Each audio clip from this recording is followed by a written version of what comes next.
ষোড়শ অধ্যায় মোক্ষ যোগে পঞ্চদশ অধ্যায়ে তিনি বলছেন, মানুষের এই শরীর, মন এবং বাক্য, এই শরীর মন বাক্য দ্বারা যদি সে যথাযথ শাস্ত্রীয় আর সাধুগুরুর নির্দেশিত পথে এটি ক্রিয়াশীল রাখে, তখন এই মন বাক্য শরীর দ্বারা সে ভগবৎ প্রাপ্তি করতে পারে। আর যদি অকার্যচিত অর্থাৎ শাস্ত্র এবং সাধু বর্জিত যদি সে শরীর মন এবং বাক্য শাস্ত্র বর্জিত জীবন চর্চার পথে পরিচালনা করে, তবে এই তিনটি দ্বারাই তার পতন হয়, স্খলন হয়, নরকগামী হয়। এখন সিদ্ধান্ত আপনার আমার চিন্তা বিবেকের কাছে। শরীর পেয়েছি, মন পেয়েছি, বাক্য পেয়েছি, এই তিনটি তত্ত্বের দ্বারা আমার আত্মকল্যাণ করব না আমার আত্মস্খলন বা পতন হবে, নির্ভর করছে আপনার উপরে। সিঁড়ি দিয়ে আপনি উপরে উঠুন, নিষেধ নাই। আবার আপনি প্রয়োজনে নিচে নামুন, একটি তো সিঁড়ি। তেমন মন, বাক্য এবং আমাদের শরীর, এই তিনটি উদ্ধার বা পতনের কারণ। খুব মার্মিক একটি বিষয় যদি ধ্যান দেন। আচ্ছা, আমরা যে শরীর পেয়েছি, এখানে নরনারী, শিশু, কিশোর, মূর্খ, বিদ্বান, ভিখারি এবং রাজা, প্রত্যেকের শরীর একই উপাদান দিয়ে তৈরি। এমন নয় যে যুবরাজের শরীরটা কিছু বেশি উপাদান দিয়ে গঠন করেছেন ভগবান। সকলের শরীরে একই পাঁচ তত্ত্ব বিরাজমান, কম বেশি নাই।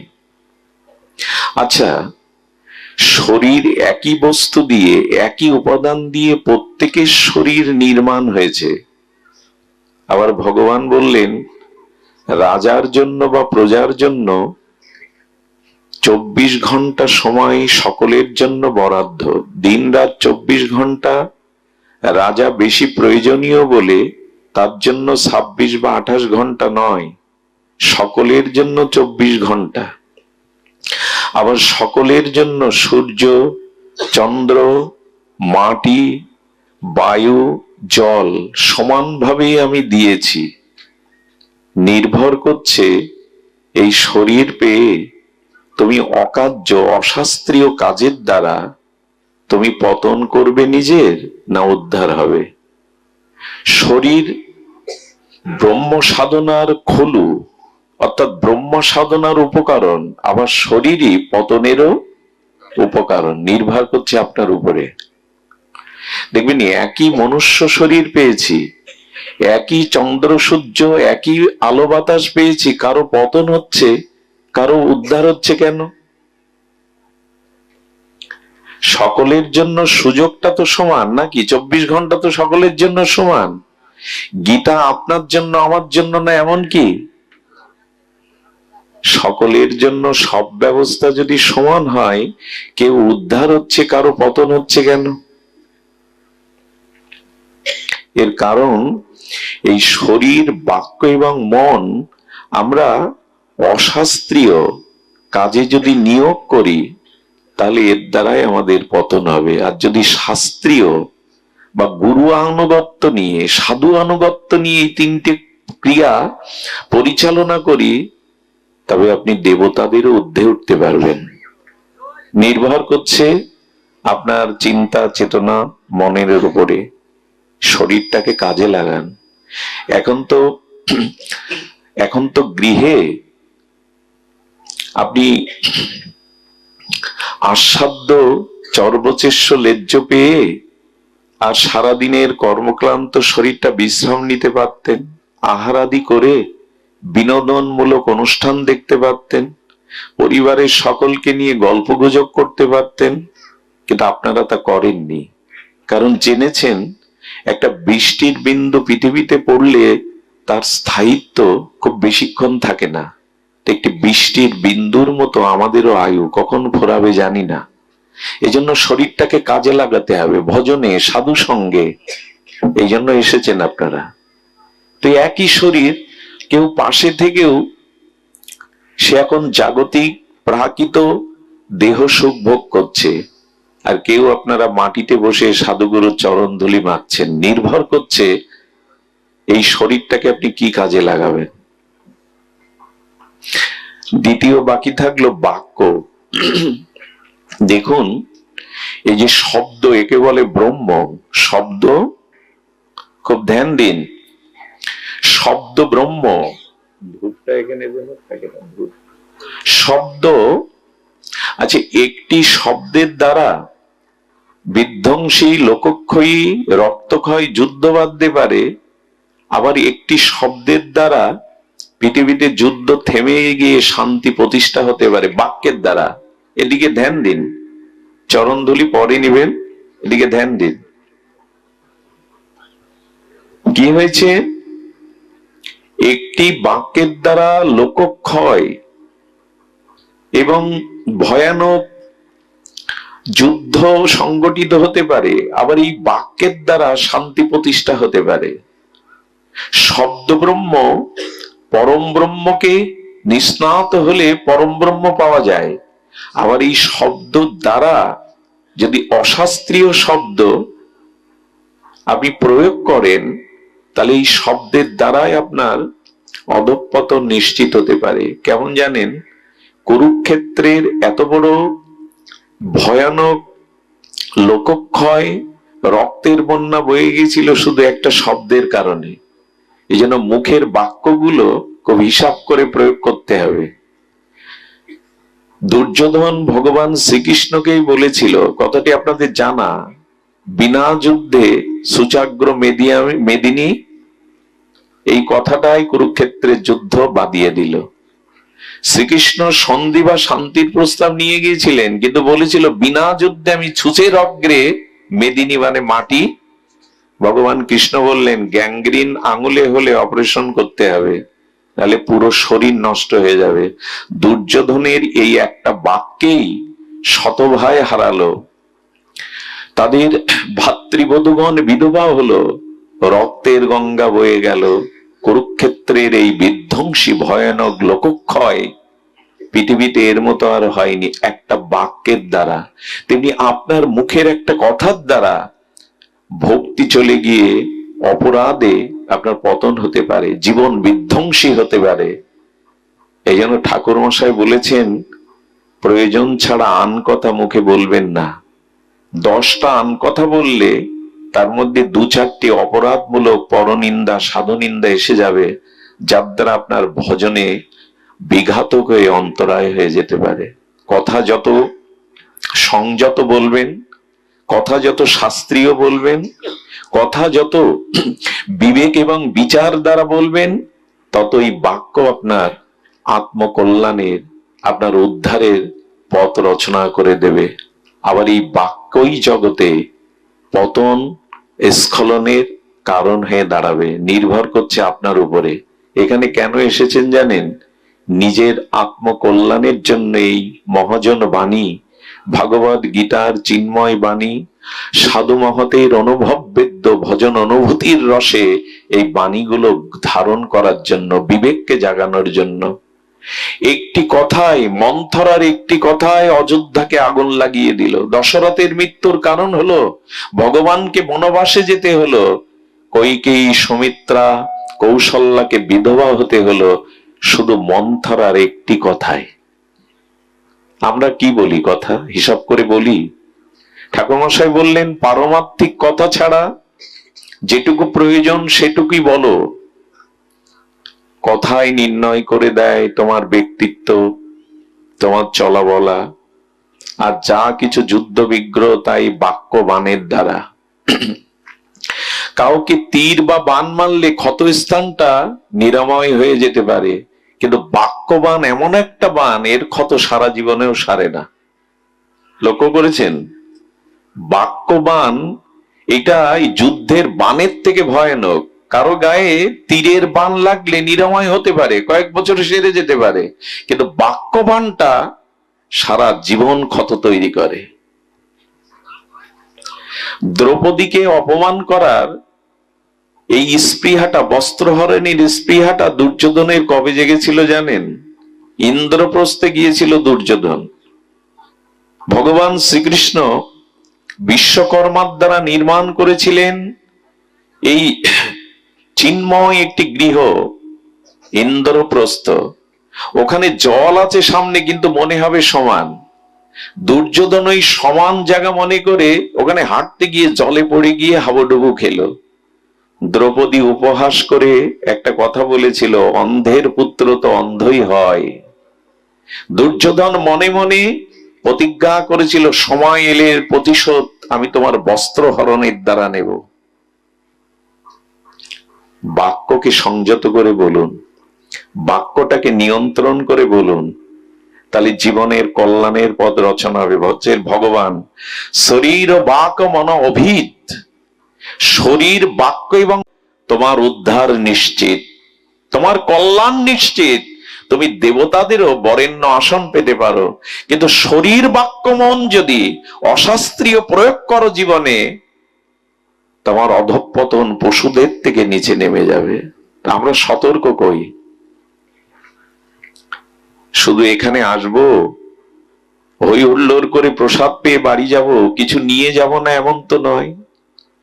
আচ্ছা, ধুলাবালি মাখা শরীর আর অসুচি অপবিত্র শরীর শুদ্ধ জলে স্নানের করে কি সেই অশুদ্ধ অপবিত্রতা বোধ থাকে না, শুদ্ধ বোধ হয়? আপনি ধুলা মাটি মেখেছেন, শৌচাদি ক্রিয়া করতে গেছেন, শরীরটা অশুদ্ধ মনে হয়, ঘরে প্রবেশ করেন না। শীতল জলে যখন স্নান করলেন, তখন কি আর আগের মানুষ থাকলেন?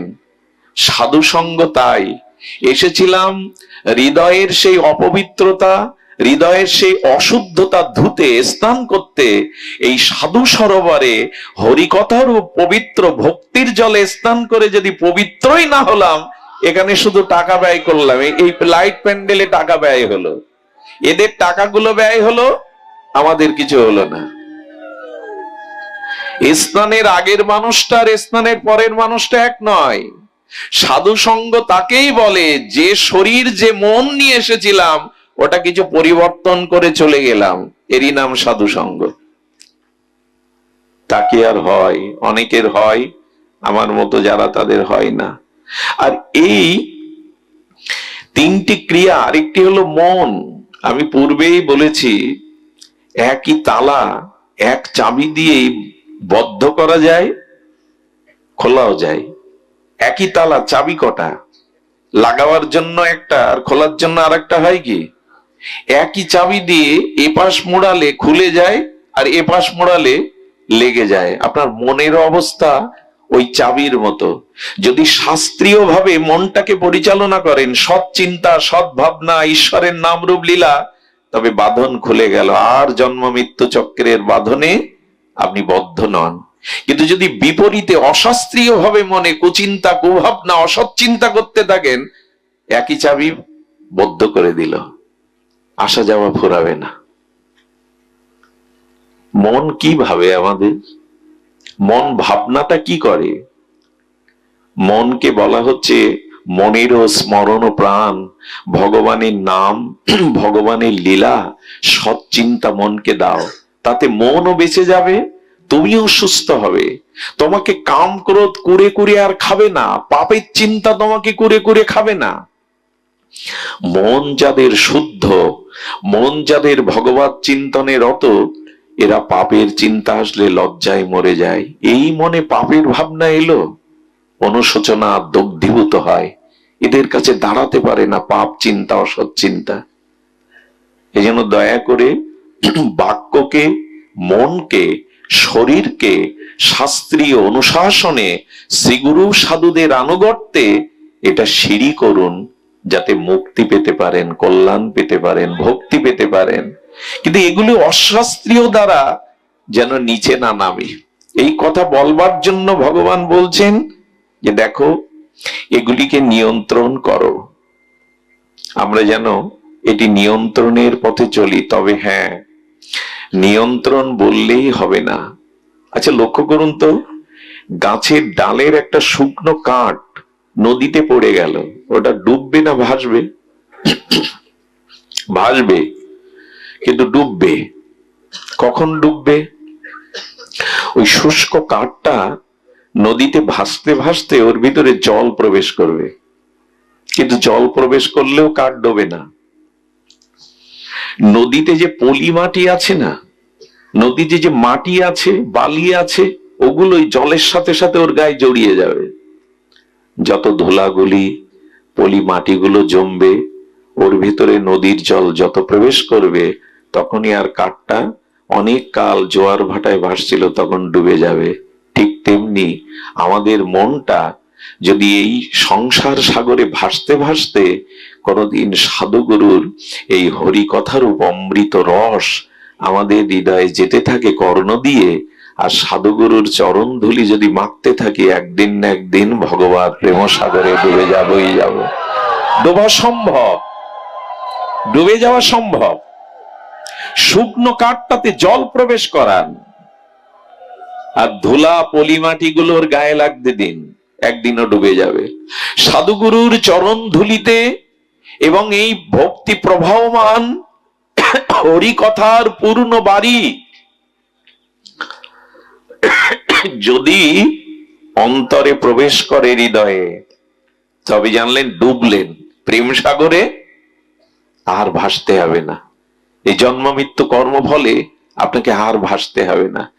কিন্তু যদি জল মানে ভক্তির, আমি গতকাল বলছিলাম এই প্রসঙ্গটি, যেখানে ভাগবত পাঠ হয় ওখানে গঙ্গা, সরস্বতী, নর্মদা, কাবেরী, কৃষ্ণবেন্না এসব পবিত্র নদীগুলো আসে। বলবেন আমাদের পাগল পেয়েছো, নদী আসলে এখানে তো আমরা বসতে পারতাম না। বলে নদীর দুটি রূপ, যেমন জল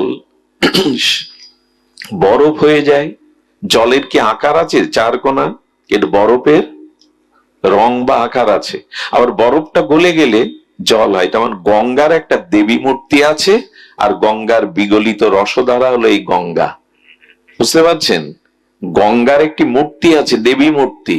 যেমন বরফ হয়ে গেল, জলটা একটা মূর্তি নিল, আবার গলে গেলে জল হয়ে গেল। যেমন রাধাকুণ্ড, শ্রী শ্রী রাধাকুণ্ড, রাধারানী, রাধারানীর রসবিগলিত রসধারা হলো রাধাকুণ্ড। আর রাধারানীর একটা প্রেমময় মূর্তি আছে। ওরা মূর্তি ধরে এখানে আছে। গঙ্গা, যমুনা, কাবেরী, কৃষ্ণবেন্না আসে কেন? ভাগবতে এরা আসে কেন? আসে কেন জানেন? আসে আমাদের পবিত্র করতে না, ওরা নিজে পবিত্র হতে। ওরা নিজে পবিত্র হতে আসে।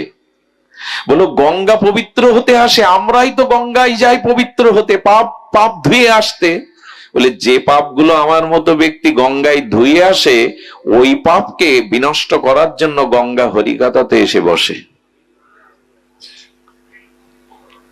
এই জন্য এখানে এই মনকে, এখানে এই যে বারবার আহা হরি বল, এই যে শব্দগুলো বলছেন, এই যে নাম চলছে, এখানে নাম বলছেন, শব্দের সাথে সাথে মন আর শরীর এখন ভজনে কাজে লাগছে।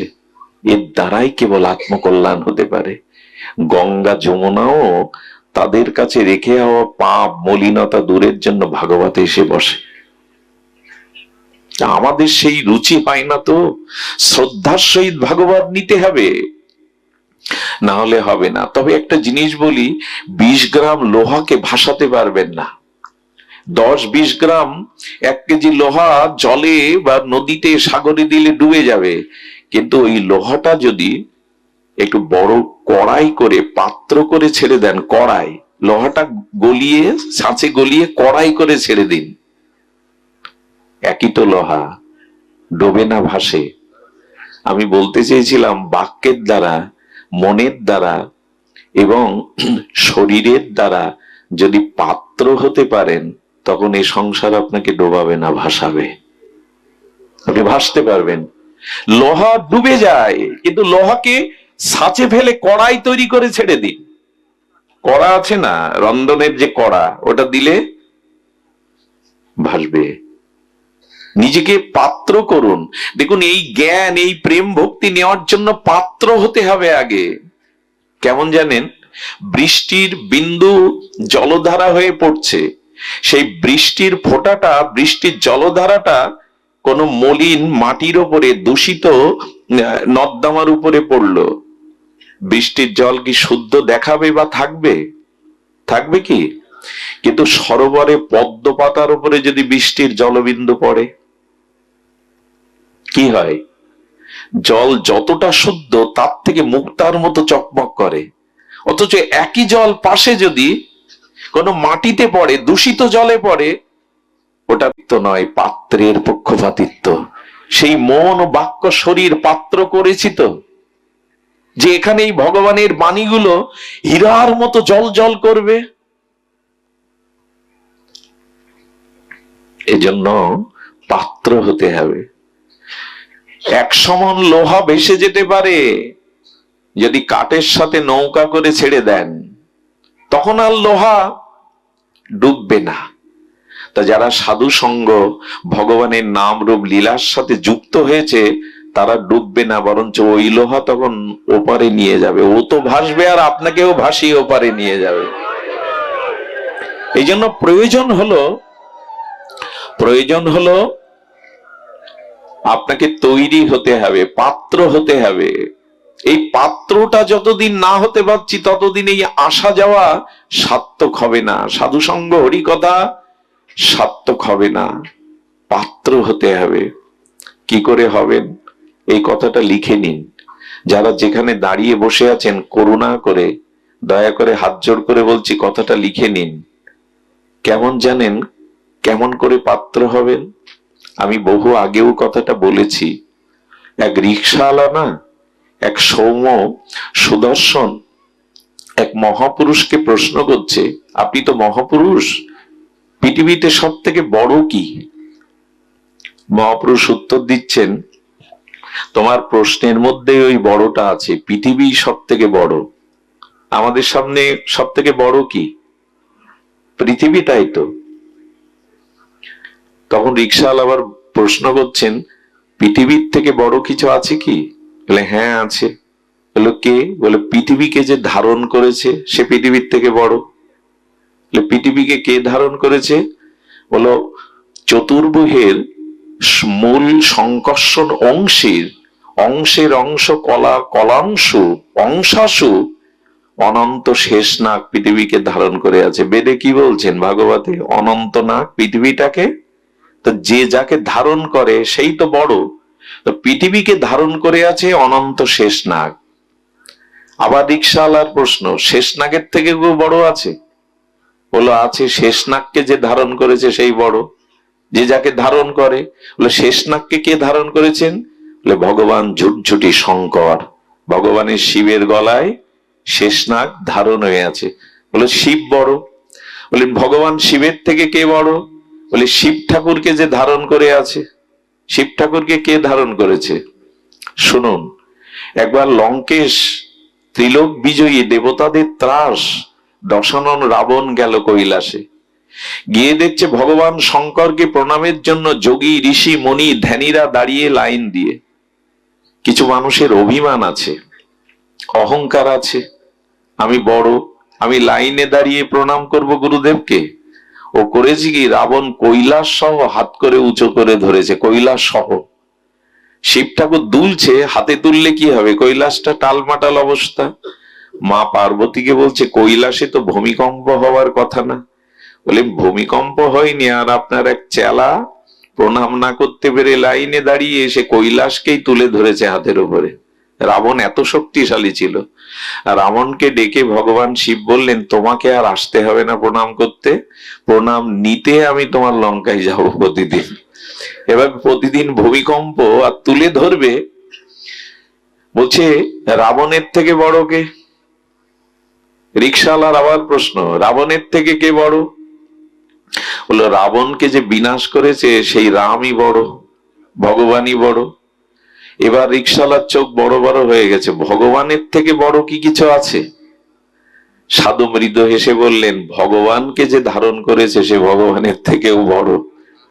কে ধারণ করেছে? ওই দেখো হনুমানের দিকে, বুকের মধ্যে, হৃদয়ের মধ্যে সে জানকী বল্লভকে ধারণ করেছে। ভগবানকে যে ধারণ করে সেই বড়, ভগবানকে যে ধারণ করে সেই বড়।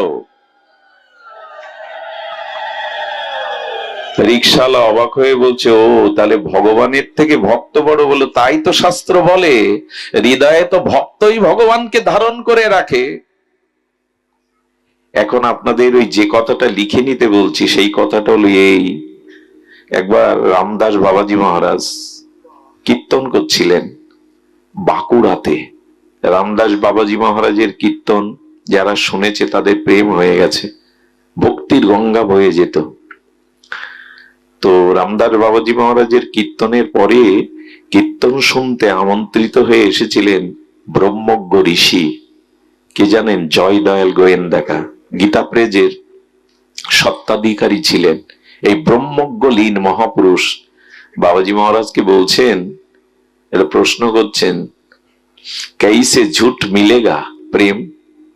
হিন্দুস্তানি তো বলছেন, খুব তাড়াতাড়ি প্রেম ভক্তি কি করে মেলে বলো। প্রশ্নটা আবার বলি, ঝুট कैसे প্রেম মিলেগা? ঝুট মানে খুব দ্রুত প্রেম ভক্তি কি করে মেলে বলো। রামদাস বাবাজি মহারাজ উত্তর দিচ্ছেন, আহা কি মর্মস্পর্শী উত্তর। উনি বললেন, আপনি গীতাশ্রয়ী, গীতায় আপনার প্রাণ, উপনিষদ বেদ ভাগবত আপনার প্রাণ, তবে গীতার বাণী জীবনে চরিতার্থ করে ভগবান পাওয়া যাবে তা বিলম্ব হবে, ঝট করে পাওয়া যাবে না। ওই জন্য তো প্রশ্ন করছি, খুব তাড়াতাড়ি কি করে প্রেম ভক্তি পাওয়া যাবে। বাবাজি মহারাজ চোখ বন্ধ করলেন, হৃদয়ের অনুভূতিটা জাগিয়ে বললেন, যে পেয়েছে তাকে ধরলেই তাড়াতাড়ি পাওয়া যাবে, যে তাকে পেয়েছে তাকে ধরো। আহা কি বিস্ময়কর কথা। বৈষ্ণব বন্দনায় দাদারিরা কি কীর্তন করেন, কৃষ্ণ সে তোমার, তুমি দিতে পারো, তোমারও শকতি আছে। কৃষ্ণ কার? কৃষ্ণ বৈষ্ণবের, ভক্তের। এই বলে কৃষ্ণ সে তোমার, তুমি দিলে দিতে পারো, তোমারও শকতি। যে তাকে পেয়েছে তাকে ধরুন, দ্রুত পেয়ে যাবেন, বিলম্ব হবে না। যার কাছে যা আছে সে তাই দিতে পারে, যার কাছে নেই সে কি করে দেবে আপনাকে। যে হৃদয়ে ভগবানকে ধারণ করেছে সেই ভক্তের চরণ ধরুন, ভক্তকে আঁকড়ে ধরুন, উনি আপনাকে দিতে পারেন। যদি পরিচয় থাকে, আত্মীয়তা থাকে, প্রধানমন্ত্রীর সাথে দেখা করা খুব কঠিন হবে না। তেমনি ভগবানের একান্ত প্রিয় ভক্তকে ধরুন, খুব দ্রুত ভগবান পাওয়ার এই হলো উপায়, এটাই হলো উপায়। কারণ ভগবান কি বলেছেন জানেন? ভগবান বলছেন, অহং ভক্ত পরাধীন অস্বতন্ত্র ইব দ্বিজ। আরে ভগবান অজিত, তাকে কেউ জিততে পারে না, ভগবানকে কেউ পরাস্ত করতে পারে না, কিন্তু সেই ভগবান পরাধীন হন শুধু ভক্তের কাছে। অহং ভক্ত পরাধীন অস্বতন্ত্র ইব দ্বিজ, আমি স্বতন্ত্র কিন্তু পরতন্ত্র ভক্তের কাছে। ভক্তের কাছে আমি স্বাধীন নই, পরাধীন। কে বলছেন? স্বয়ং ভগবান। আরো কি বলছেন জানে না? বলছেন, সাধু বিগ্রস্ত হৃদয় ভক্ত ভজ জনক্রিয়া। ভগবান এও বলে দিয়েছেন, আমার মন আমাতে নাই, সাধুকে দিয়ে দিয়েছে, আমি মালা বদল করে নিয়েছি। সাধুর মনটা আমি নিয়েছি আর আমার মনটা সাধুকে দিয়েছি। তাহলে সাধুর কাছে কার মন আছে? একটু কথা বলুন, কার মন আছে? বিনিময় হয়ে গেছে, মালা বদল হয়ে গেছে। সাধুকে ধরলেই ভগবানের মন পাওয়া যায়। এই জন্য যে পেয়েছে তাকে ধরো, দ্রুত পেয়ে যাবে তাকে, দ্রুত পেয়ে যাবে তাকে। জয় রাধে। কেটে গেল নাকি তোমার? জয় শ্রী রাধে। কণ্ঠ তো ছিল না, কথা বলতে পারছিলাম না। দেখো কোথায় আরেকটু সামান্য ভলিউম বাড়িয়ে দাও। ভাগবতে কণ্ঠ যে কোথা থেকে আসে জানি না, কণ্ঠের যা দুরবস্থা। এই জন্য বলছেন সাধু বিগ্রস্ত হৃদয়ে ভক্তই ভক্ত জনপ্রিয়। সুধীজন, এজন্য ভক্ত দিতে পারে ভক্তি, ভগবান না। আচ্ছা, একটু ধ্যান দিন তো, ভগবানকে যতটা সম্মান করেন ভক্তকে করেন তো? আমরা কত বিচিত্র চরিত্র, সামনে প্রশংসা করি, অন্তরালে তার দোষ ধরি, নিন্দা করি। এতে কি আর ভক্ত কৃপা হয়? এতে কি আর বলে ভক্ত তো জানতে পারলো না আমি তার নিন্দা করলাম? বলে ওটা ভক্ত জানতে পারেনি, ভক্তের হৃদয়ে যে ভগবান আছে উনি সব জানতা, উনি জেনে বসে আছেন। যে এই ব্যক্তিটি ভক্ত নিন্দা করছে, একে কৃপা ভগবান কোনো কালেও করবে না। শুনুন, কাটা ফোটে যদি পাই, আর যদি আপনি কাটা যদি পায়ে ফোটে না, কাটা যদি পায়ে ফোটে আপনি মাথায় ছুঁচ দিয়ে খুঁড়লে কাটা পাবেন, বের করতে পারবেন? অপরাধ যদি ভক্তের চরণে হয়, কোটিকাল গোবিন্দ চরণ ধরেও আপনি মুক্তি পাবেন না। আপনাদের মনে আছে দুর্বাসাকে গোবিন্দ কি বলেছিলেন? তুমি ব্রহ্মালোকে, শিবলোকে, বৈকুণ্ঠ লোকে দৌড়ে বেড়াচ্ছ, ওই দৌড়ে বেড়াচ্ছ আমার সুদর্শন চক্রের জন্য। বলো সুদর্শন চক্র তো আপনার, আপনি রক্ষা করুন, আমিও তো মুনি ঋষি, দুর্বাসা আমি সাধারণ না। বললেন আমি ভক্তের অধীন, তুমি মুনি বটে, কিন্তু আমার ভক্তের মহিমা সবার উপরে। সুদর্শন আমার হলেও আমার কথা এখন শুনবে না। কাটা ফুটেছে পায়ে, আঘাত লেগেছে পায়ে, আচ্ছা মালিশটা লাগাতে হবে কি মাথায়? ভক্ত চরণে অপরাধ হয়েছে, ভগবান বলছেন আমার কাছে কিছু করার নেই, যেখানে আঘাত পেয়ে দিয়েছ ওইখানে যাও, ওইখানে পড়ো। ভগবান বলছেন এই কথা। এই জন্য আড়ালে কোনো ভক্তের নিন্দা করবেন না। এটা অন্তত ভক্ত তো ক্ষমাশীল, মনে রাখে না, জলে দাগ কাটার মতো সাধু। ভগবান গণনা করে রাখে, ভগবান গণনা করে রাখে, ভগবান ক্ষমা করে না। হরিদাস ঠাকুর কারো দোষ দেখতেন না, কিন্তু রাজা রামচন্দ্র খানের বংশ নির্বংশ হয়ে গেল। বলে হরিদাস তো তাকে অভিশাপ দেয়নি, বলে ভগবান ক্ষমা করেনি ওকে। ভক্ত অপরাধ ক্ষমা করে, কিন্তু ভক্ত চরণে অপরাধ করলে ভগবানই তাকে শেষ করে দেন। এটা না হলে ভক্তাধীন ভগবানের মহিমা থাকে না। আর কি বলেছে? বৈষ্ণব মোহ দেহান্ত তস্মাৎ পূজ্য মহামুনে। দুর্বাসাকে বলেছিলেন অন্য যন্তং পরিত্যাজ্যং বৈষ্ণবান ভজস্ব্রত। এসব কথাগুলো মনে হয় একটু বাঁধিয়ে রাখি বুকে, যাতে ভুল না হয়, অপরাধগুলো আর না হয়। বললেন শুনুন, ভগবান সহর্ষে নিজ ভক্তগণের মহিমা বিজয়ন্তী পতাকা তুলে ধরেন, উড্ডীয়ন করেন। আর ভগবান ছোট্ট বাক্যের দ্বারা ভাগবতে এক কথাই প্রকাশ করে দিয়ে গেছেন, মদ ভক্ত পূজা অধিকা। শোনো জগতের জীবগণ, শোনো মনুষ্যগণ, আমার থেকে আমার ভক্তকে অধিক পূজা করবে, তবেই প্রেম ভক্তি পাবে। এটা ভগবান বলছেন ভাগবতে, মদ ভক্ত পূজা অধিকা, আমার থেকে আমার ভক্তের সম্মান পূজা বেশি করে করবে, তবেই তুমি আমার প্রেম ভক্তি পাবে। আমরা করি উল্টো, আমরা মন্দিরে দেবতাকে গিয়ে প্রণাম করি, সাধু দেখলে আড়ে তাকায়, যেন কতকালের শত্রু। ভগবান বললেন ওই মন্দিরে প্রণাম আমি নেব না, প্রণাম আমি নেব না। এজন্য সতর্ক হন। মন্দিরে শুধু ভগবান দেখেন, দেবতা দেখেন, আর কোথাও দেখেন না। এই দৃষ্টিতে অন্তত প্রেম ভক্তি পাবেন কিনা আমি বলতে পারবো না। দৃষ্টি বড় করুন। সব থেকে বড়, যদি জীবনে মহৎ হতে চান অন্যের দোষ দেখবেন না, যদি মহৎ হতে চান নিজের দোষ দেখুন। ভাগবত বলছেন অন্যের দোষ যখনই আপনি দেখা শুরু করবেন তখন আপনি মহৎ তত্ত্ব থেকে বাদ পড়ে যাবেন। সাধকরা নিজের দোষ দেখে, অন্যকে নির্দোষ দেখে, এই জন্য তারা সাধক। আর সবার মধ্যে দোষ না দেখে সবার মধ্যে ভগবান দেখেন, এরা মহাত্মা।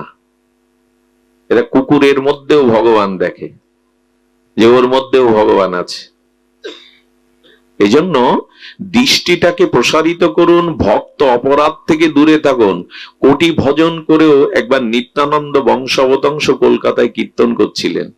নিত্যানন্দ বংশ অবতংশ 12তম, উনি কীর্তনে একটা নিত্যানন্দ বংশ অবতংশ তো ওইভাবে কীর্তন করছেন।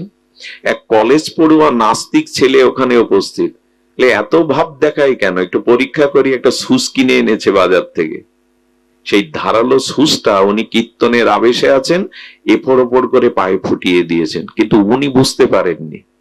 কীর্তন আবেশে উনি বুঝতে পারেননি।